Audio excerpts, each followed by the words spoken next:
Hey, Nicole Roberts-Jones here, and welcome to another episode of the Meaningful Work Podcast, a time where I come to connect you with, listen, the very reason for your existence. And I wonder, those of you that are new to this podcast, if you realize that God created you to do meaningful work. That's a whole episode by itself. If you haven't seen it, go back and watch it. Now, I'm going to tell you now, I'm trying to contain my excitement because I have one of my good girlfriends on today. So I'm going to try to be less girlfriend and more interviewer. So listen, I'm going to tell you out of the gate, get your pen, get your pencil, get it all because she's going in. Now, listen, if you are someone that is struggling, whether you're a leader or you are underneath a leader and you're struggling between how to groom and control, how many of y'all are struggling with that? Where maybe you feel controlled and you're not being groomed, or you're a leader that sometimes you feel like you want to choke the people that work, or maybe that's just me. So I really want us to have a conversation and I want you to get ready. You guys know I keep it real. So listen, it's really about, and I was kidding with the choking part, but driving performance without diminishing the very people you lead. That's what it's about. So my guest today understands this at the highest level. Her name is Jennifer LaMothe. Now, Jennifer is a chief administration and people officer known for creating high performance operating platforms that enable scalable growth, disciplined governance, and long-term value creation. She has led executive teams across, now listen, y'all, federal services, defense, technology, and now global professional sports. So, in other words, there's not a company that she cannot fix, right? Listen, she currently serves as a chief administration and people officer for Kynisca, and I hope I'm saying that right. She will correct me, sports, where she leads enterprise people strategy, culture, communications, marketing, IT, and governance infrastructure for a rapidly expanding global women's professional sports ownership platform. So, what Jennifer stands for the most, which is why I really appreciate her, is this: she believes infrastructure drives impact. In other words, potential doesn't unlock itself. It requires clarity, it requires alignment, it requires courageous leadership that knows when to build and when to release control. So, I'm excited about our conversation today. So, y'all help me welcome Miss Jennifer LaMothe. Hey, girl. Hi. Hey, girl. Hey.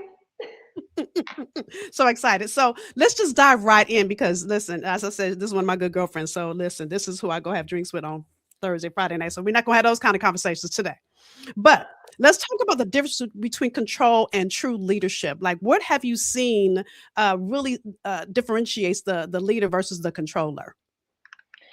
Yeah, sure. So, first, I am extremely excited to be here with you, Nicole. You are, as you mentioned at the top, one of my very good girlfriends. So, having an opportunity to sit here with you on your platform, I am so appreciative and thankful for you, not only for what you do in the professional space, but how you have brought great joy to my life as my good girlfriend. So, thank you. So, what's so interesting about control and leadership, particularly as I think about how I have navigated these very different environments that I am now in. So, I have been in, as you mentioned, federal services and defense, and now I'm in the sports industry. And so in federal services and defense, it's a highly regulated environment. I think there's a natural bias toward control and infrastructure, particularly around things like process, compliance, risk mitigation. And those things matter and they are very important. But I think if you over index them or try to control them too much, you become dependent on the control and the infrastructure. But what I've also learned in the global sports environment is it's actually almost the opposite. It's fast moving, it's highly visible, it's emotionally driven, and performance is immediate and it can be extremely public, particularly when you do something that is not in the best interest of one of your clubs. So the lessons that I have learned across both of these environments, although they look very different, is control might stabilize a system in the short term, but it doesn't elevate it. In Oh, wait, my girl. Hold opinion, on, girl. Hold on. She just said a big nugget right there. Say that one more time. That was good. although I think, let's see, control might stabilize a system in the short term, but Hmm. it doesn't elevate it in the long term. So good. I'm writing notes, y'all. Hmm. Control stabilize a system in the short term, but it doesn't elevate it in the long term. So you may be working in a very controlled, a very stable environment, and you may be very good at doing things over and over again. I think we call those things routine. But it doesn't allow you to sort of elevate your environment, and it doesn't allow you to grow and prosper. So, in my opinion, true leadership is about creating clarity, clarity around purpose, decision rights, and expectation, so people can operate with confidence without needing constant oversight. But it is also about creating an entrepreneurial environment where you foster high performance, and the natural result of that transcends across all industries. The natural result of that is you have high performing teams and a high performing environment.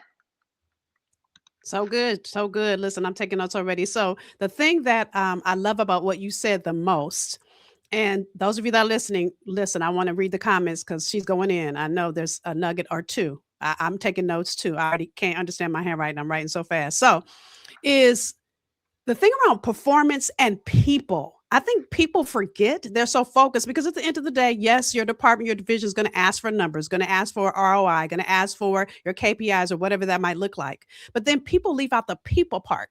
Or they try to control the people part so they can get to their KPIs. And what happens is, and I've seen this not just in my work, but my husband's an executive, countless conversations I've had with girlfriends, including you, right? Is when you try to control people, and you leave out the people part, meaning that that person is a living, breathing, emotional person, and you leave out that part of the performance measurement, then that's where everything gets out of whack. Can you talk about your thoughts or experience around that? Yeah, so, I firmly believe the people part of any environment and any infrastructure and any team is the most important thing that you can ever have. Hmm. People are what drive your performance, people are what drive your outcomes, people are who want to lead to your expectation. So you have to create a system that is really intended to motivate the people in your organization, whether that is a performance management system, an incentive plan. So there are very clear levels of performance. There's a great structure around the expectation of how you expect people to perform. Because at the end of the day, I firmly believe people want to do what you expect them to do. But I think the miss becomes communicating the expectation. Yeah. And so I And think people, when you're very clear and you're very transparent in your expectation, people will naturally rise to the occasion because they want to. and We're people want to people work with pleasers And people wanna work with people they like. So if you and treat people. people as if you forget the people part. So quick story, you guys know I always have a story, and I may have told this in another podcast episode, but I remember when I was fresh out of grad school and I had my first management role. And this is when I was a deputy director of training for a division where we serve 300 organizations in LA County, just to give you perspective. So it's kind of a big role, right? One person on my team would come in my office crying every week. Girl, I don't have time for that. I don't have time for you to cry. So I would tell her, go cry and come back when you finished. And I did it every week. And she'd come office every week. For some reason, she felt comfortable enough to cry, but I didn't stop long enough to realize that. So finally, after months of this, I pulled out my Kleenex, let her cry, and said, talk to me about what's coming up for you. I'm gonna tell you guys in that moment now, did I want to do that? No. But I had to honor the dignity of her human spirit. Every time I pushed her out of the office, I was expecting her to do what I would do. Like, I don't cry at work. And if I do, it's in the bathroom, in the stall. It's not going to be in front of people, right? So I was expecting her to do what I did, and I wasn't honoring her as a person. Now, I'm bringing this up because after that, she outperformed everybody else on the team. Did I shift her deliverables? No. Did I shift what she was working on or who she was working with? No. What I did was allow her to be herself and began to understand where she was. And as a social worker by trade, walk her through what was coming up for her so that she could move past it. And I think that so many of us miss that piece that people bring themselves to work first, right? Absolutely. I think, one of the most important things to me as a leader of high performing teams is I want people to show up as their true, authentic selves. And I think, we learned a lot in COVID because people were largely working from home. And so they were in their personal space. So you got to see mothers putting children down for a nap. You got to see all the animals they have in their home because people were forced to bring their authentic selves to work.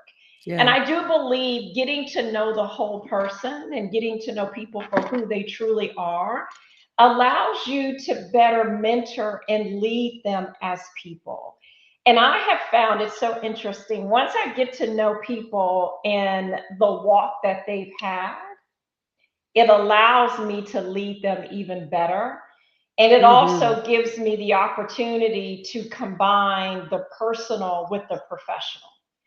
And So that good. also gives you sort of that whole person mentality. So good. As you were talking, what came up for me now, this is not work related, is the number of my girlfriends that got married to their first husband because they married the representative. Come on, somebody, right?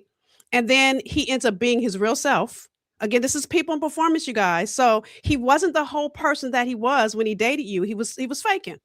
And then he shows his whole self, and you realize, hold on, wait a minute, I didn't sign up for that. But I think what happens is sometimes we get into these positions and we don't show our full self. The thing No, that my team laughs at is that I'm gonna be all of me. I'm gonna be funny me. I'm gonna be yes director me. I'm gonna be all the things, but I'm gonna enjoy getting to know you and encouraging and supporting you as a whole absolutely. person, not Absolutely. the piece that you bring to work every day. Absolutely. So true. So very true. So those of y'all that are on the fence about getting a divorce, I just blessed you right there. If you're married to the representative. Anyway, so with that said, This podcast keeps it all the way real. I love it. I we love won't it. go into that. That could be a whole conversation by itself. So Oh, we'll it's stay a, it's a different focused on topic. girl. So tell us, as a leader, what do you feel like you had to unlearn? All the things you learned in graduate programs and jobs, and as you perfected your own leadership, what do you feel like you may have had to unlearn? Yeah, I mean, I think that, as a leader, it is really important to sort of sit back and reflect on sort of a lot of different things. And what have I had to unlearn? I think the one thing that I've, sort of had to do away with, as you will, is sort of understanding that as a leader, you don't have to control it all and you don't have to know it all. And so Hmm. what does that mean? And so I think, we have this innate ability or this sense of desire to want to be in control. We want to know everything. We want to always have the answer. And that's not necessarily the case. I think in many instances, it actually is the opposite. And so earlier in my career, I also associated value with proximity. Hmm. So being in the details, solving the problem, being the one people came to. And while that works at certain levels, it doesn't scale. And what I've Mm. had to release is the need to be the answer and instead focus on building systems and teams and leaders who actually know how to create the answers. Ooh, that's good. Wait, let me stop because I know you're about to go. So I want you guys to get this, okay? She had to learn how to stop trying to be everything to everyone is what I heard. Because when you try to be everything to everybody, you're nothing to no one That's right. That ultimately. is so And true. instead, build systems and strategy that live beyond you so that you don't end up being the bottleneck. Just keep in That mind, you is guys, so listen, true. if I have That is so true. a bottle of Coke, and you guys have had Pepsi, Coke, don't judge me, whichever one you drink, and you shake it up, right? Because that's what happens when there's internal conflict, is getting shaken up, right? If there's one top, when you open it, it's going to burst. However, if there's multiple tops, it gives you that little bit of air that it needs to breathe so it doesn't burst. And that's really what I heard when you said create systems and strategy so it's long term sustainable instead of right now fixed. So true. So true. And I think the other thing that I had to get very comfortable with was understanding that the outcome or the product was going to be different than the way that I may have necessarily done it myself. And being Mm, okay with allowing people to get there in the way that is comfortable for them. So I think, also empowering people to make their own decision, and giving them the framework and the blueprint, but allowing them to get to the end state on their own. So mm, I think I had to kind of learn that as well. And I think you get to a stage where you recognize leadership is much more about creating the conditions for performance than it hmm. is about directing it. It is also about hiring smart and talented people and encouraging them to build and become a high performing team. Yes. I personally love watching teams form and becoming a force together. I think Mm, this is actually where the true magic really happens. And at this stage, performance and execution becomes their non-negotiable and not just mine. So that's they so want to good. work together and be highly successful and high performing as a team, not necessarily meeting my expectation, but meeting their own. So good. I think the other thing that I have learned sort of in this leadership journey of mine that is really important to me and something that I try to practice every day is to send the elevator back down. And Say it again. so To do what now? send the elevator back down. And Mm, so, like, I rode the elevator to the top, to sort of the top floor, which I guess you can call the C suite. But it is my responsibility as a leader to send that elevator right back down and put other people on it and bring them up with me. ooh, that's so And good. I got so, like, chills. So good. Mhm. yeah, it really does give you chills, but it is so important to me. So I think about this leadership journey, I think about it as an elevator, and it's my role to continuously send it back down. That's so good. And that's how you really do have impact. That's how you Yeah, create legacy because everything is bigger than you, is bigger than me. And when I always think about what do I get instead of how can we do this together, it makes for a different level of success, right? A different level of success because my goal is not to be successful, it's to be significant. And so is right. yours, and I know that, That's right? So powerful. and it makes a That's difference powerful. because success is great. That's yesterday. That's my bio. That's over. That's done. But when I'm looking at significance, I'm not focused on my bio. I'm focused on how do I help what's next, right? Yes, So, and that's what yes, I got, and I love that. How do I what you call it again? Take the elevator back down? Love yes. it. Send the elevator back Send it down. back down. That's so good. And I think so many of us forget how do we pull people up with us? So that especially as black women, come on, somebody. If somebody didn't Mm, pull up something, listen, if Rosa didn't pull up, if Harriet Tubman didn't pull up, if let me not try to remember all the names right now, but y'all know whoever in black history that you can think of in your head. Ella Baker, I can keep going, right? If they didn't pull up, we wouldn't be here. So the question becomes, especially in the current state that we're in, how do we as a people pull the next with us? And even if it's a woman, how do you pull another woman? And it doesn't have to be a black woman. It could be a Latina woman. It could be an Asian woman. It could be right. But how do you pull the next up with you so that you're not in the C suite in leadership by yourself? That's so good. So yeah. go ahead.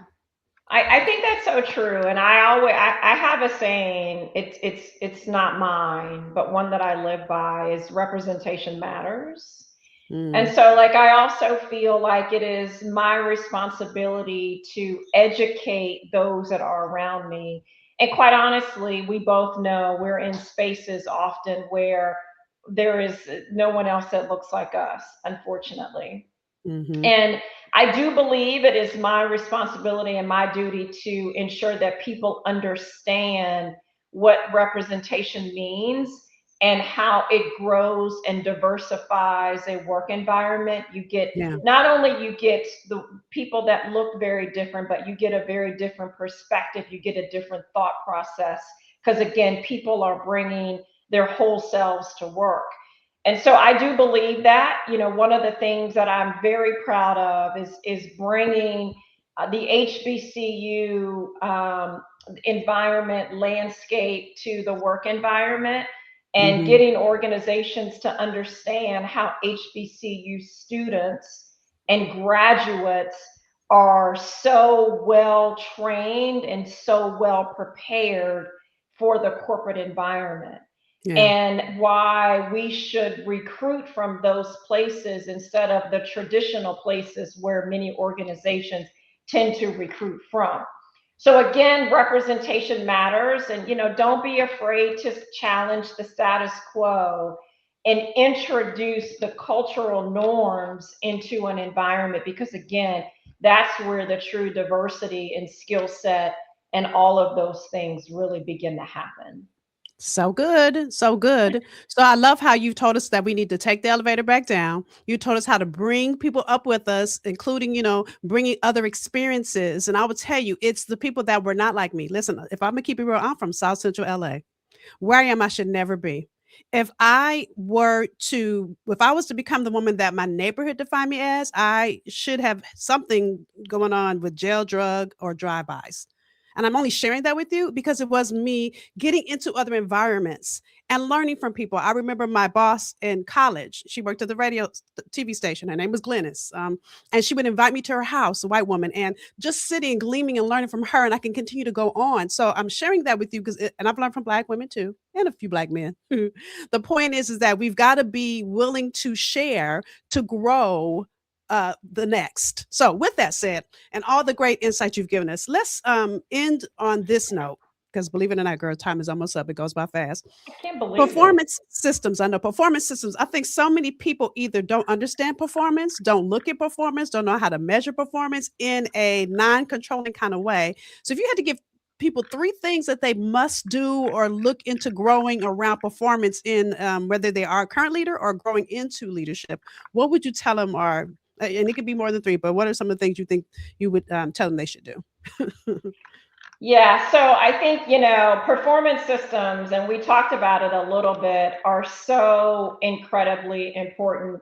I think there is a misconception that structure limits people, but in Mm, reality, I believe the right structure actually liberates them. It's an empowerment function. I design performance systems around three very intentional anchors. They are clarity. So people need to know, as I mentioned earlier, what's expected and how they're measured. This comes from, as many of you all know, a very effective performance management process. The second thing is around consistency. The system has to be fair and applied evenly across the organization and team members. But then there also has to be flexibility within the framework. And mm, so, how you achieve outcomes can vary. It's not prescriptive, but it's entrepreneurial. I care about successful outcomes and not necessarily how you get there. So, I really tell my team, like, I care about sort of the outcome. Like, I don't necessarily need to know, like, the process of how you're, like, they call it, I think, the sausage making. Like, I don't necessarily need to know that. I just care about how you get there in the end. And I do believe when people trust the system, they're actually more willing to take ownership. They're mm-hmm. actually even more willing to take calculated risk and bring their full selves to work. And as I mentioned before, when people come to work as their authentic self, when they trust the structure and the system, there's no guessing, there's actually affirming. People feel affirmed. And I think that is so incredibly important when you're thinking about designing effective performance systems. Mm. Okay, so you said clarity, consistency. What was the third one? And flexibility. Flexibility, so good. And I love how you also brought in the whole, and you said it earlier, and I forgot to comment on it, the entrepreneurial spirit. I think, for people, it's really giving people the autonomy to do it the way that they want to do it. That's the way entrepreneurs do. We do what we want to do the way we want to do it. So even as you talked about the sausage, I don't care how you made it. I just want to know what it tastes, what's in it, and does it taste good? I don't care what you did with it, just as long as I know what's in it. Exactly. So it's not some stuff I don't need to be eating. And does it taste good? And it's the same thing when you look at performance. It doesn't matter how you got to the end point, unless you did something illegal or something you don't need to, be doing in the workplace. Doesn't matter what you did. It matters, did we get to the end goal? And I think Mhm. that's that entrepreneurial spirit. I think they call it entrepreneurs when you're working in a corporation and you're using that entrepreneurial spirit inside of a corporation. But it really does allow you to build a design as you're growing and learning. Absolutely. So Yeah, very true. So so very good. true. So, is there anything you want to say you didn't get to say in closing? So good. So many nuggets. I got paper of notes. Yeah, like I think, for me, the way that I sort of will end this, I know that, leadership is one of those things that can be, sort of difficult. It can be sort of daunting, but leadership is not about command and control. It's not about telling people what to do. It's not about you feeling that you have to do everything yourself. Leadership is about empowerment. It's about Mm. empowering the people around you to be their best selves, and again, to show up as their authentic self. And so, I think we all have a responsibility as leaders to allow people to show up and be entrepreneurial, set the framework, and then let people do what they do best. And you'll see very measurable outcomes in the business because of that. So good. Well, thank you for giving us insight to measure the outcomes, to really honor people for who they are, for holding the space to grow others behind us and beside us is what I was going to say, and just being who you are in the corporate landscape. I appreciate you, and thank you for joining us today. Thank you so much, Nicole. Yay! So such a great conversation, y'all. I literally do have a page of notes, and listen. If you walk away with nothing else, and I know you're gonna walk away with way more than what I'm getting ready to say. The last thing she said was empowerment. If you're gonna have a meaningful workplace, it's about how you're empowering all of those that work around you. I was telling somebody on my team this just yesterday, actually, that the reason why people do things when I ask is because I'm nice when I don't need anything. I'm saying good morning. I'm asking about people's kids. That's just how and who I be. But it also lends for me when I need a favor, I get it done. I get it because I'm honoring the dignity of people's human spirit. And that's what empowerment is about. How do you honor all those that work with you, around you, across the street from you, all the things? Even listen, I even talked to the lady that barely speaks English that takes out my trash in my office. Our little broken conversation every day, but she stops and talks to me every day. So, with that said, thank you for joining us for this episode of the Meaningful Work Podcast. As I always do, I'm going to ask you to do three things. Number one, I want to know your main takeaways. I read every single comment and I will share with Jennifer what were the things that you're going to either implement. Maybe she stepped on your toes a little bit, or maybe you had an aha moment. I want to hear from you. So, please share. That's number one. Number two, actually share the episode. There are other people in your network that might need this insight. And the last thing I'm going to ask you to do is subscribe if you haven't already, so that you get notified when we have upcoming episodes. And I'm going to have a fourth ask this time. Please send us an email if there's conversations or topics you want me to share or have guests on. I'm happy to do that for you. And you just need to send an email to, let me see if I have it in my banners because I didn't know I was going to do this. I do. info@NicoleRobertsJones.com. Those of you that are on YouTube, you see it on my screen. Info@NicoleRobertsJones.com is where you send topic conversations. So with that, thank you for joining us for this episode. I look forward to seeing you in our next episode. Bye, y'all.